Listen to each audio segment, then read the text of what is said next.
Chapter 1 का प्रश्नावली 4 last प्रश्नावली है बहुपद।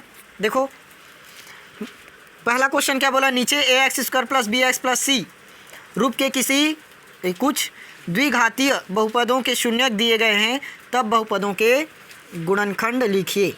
एकदम सिंपल क्वेश्चन है। देखो इसमें का नहीं बता रहा हूँ, अलग से क्वेश्चन बता रहा हूँ, उसका आंसर बताते चलना।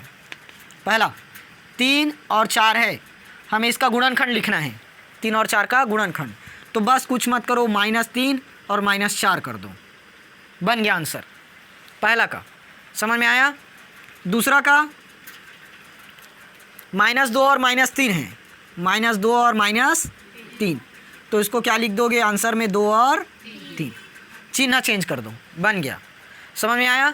चलो इसका बताओ तो 3 और -5 है, अब -3 और 5, ये -4 और 6 है, अब +4 और -6।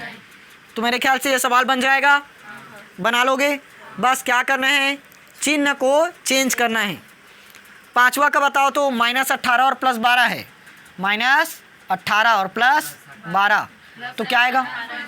+18 और -12, ये बना लोगे। छोड़ो इसको, कर लोगे कंप्लीट। चलो नीचे वाले सवाल में आते हैं।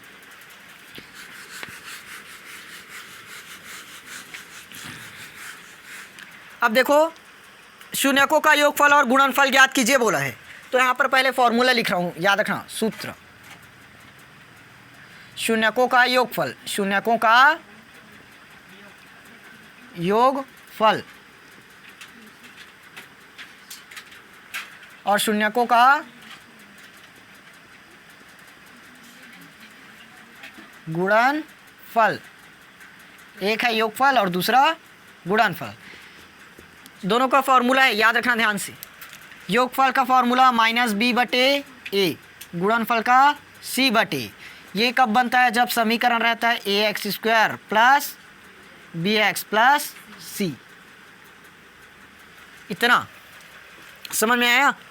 अब ये हमारा समीकरण है ax² plus bx plus c, तो योगफल के लिए क्या लेना है? -b/a, यानी कि यहाँ पर b है तो उसको -b करो और a से भाग करो।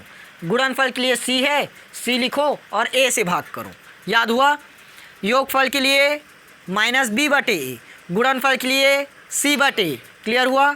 योगफल के लिए -b/a, गुणनफल के लिए c/a। क्वेश्चन देखें, x² plus 10x plus 24, x² plus 10x plus 24, तुलना करेंगे किससे? ax² plus bx plus c से क्या करोगे? तुलना करने पर a बराबर कितना आएगा? 1, सामने में 1 है ना। b बराबर 10, c बराबर 24 आ गया। तो योगफल लगाएं, शून्यकों का योगफल, इसको पूरा लिखोगे ना शून्यकों का योगफल करके, मैं शॉर्ट में बता रहा हूँ।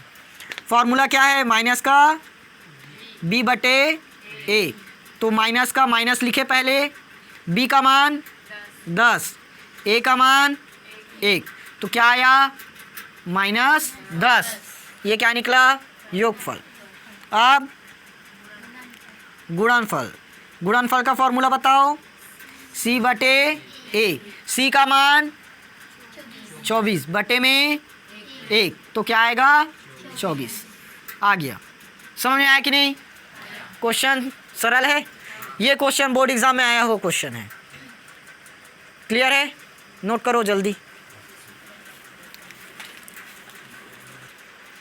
चलो सेकंड क्वेश्चन देखो तो इसका 2x² - 7x - 9, 2x² - 7x - 9, ध्यान से समझना। a बराबर कितना है? 2, b बराबर गलत -7, c बराबर, अगर माइनस को भूल गए तो आप पूरा आंसर गया, पहले ही बता रहा हूँ, क्योंकि ये क्वेश्चन आता है 3 नंबर में, 3 नंबर वाला क्वेश्चन है, और माइनस को भूले मतलब यहाँ पर पूरा आंसर गया, क्योंकि माइनस का ही तो मेन है। अब देखना यहाँ पर कैसे करना है, माइनस लगा है, फॉर्मूला में क्या है माइनस बी बटे ए, तो पहले माइनस है तो माइनस को लगाए, बी का मान -7 तो -7 रखे। यही मिस्टेक करते हो, माइनस पहले से करके -7 का माइनस छोड़ दोगे तो गया, ए का मान 2 तो क्या आया माइनस और माइनस प्लस 7/2, सी का मान -9 और बटे में 2 ना, सी का मान सिर्फ 2 ही, तो ये आ गया आंसर। समझ में आया कि नहीं आया, क्लियर है, बन जाएगा। तीसरा क्वेश्चन बताऊं सीधा, तीसरा क्वेश्चन क्या है बोलो तो, x² प्लस 11x प्लस 30। चलो देखो ये किसका मान है सामने में, ए बराबर कुछ नहीं है तो 1, ये b और ये c, तो जानते हैं योगफल के लिए -b बटे a, तो -11/1 क्या आएगा माइनस का 11, गुणनफल के लिए c बटे a, c का मान 30, a का मान 1, तो कितना आएगा 30। क्लियर हुआ कि नहीं हुआ, अभी भी डाउट है नहीं है ना, बाकी दोनों क्वेश्चन को बनाओ तो, नहीं एक क्वेश्चन को बता रहा हूँ, चलो चौथा क्वेश्चन बताओ तो,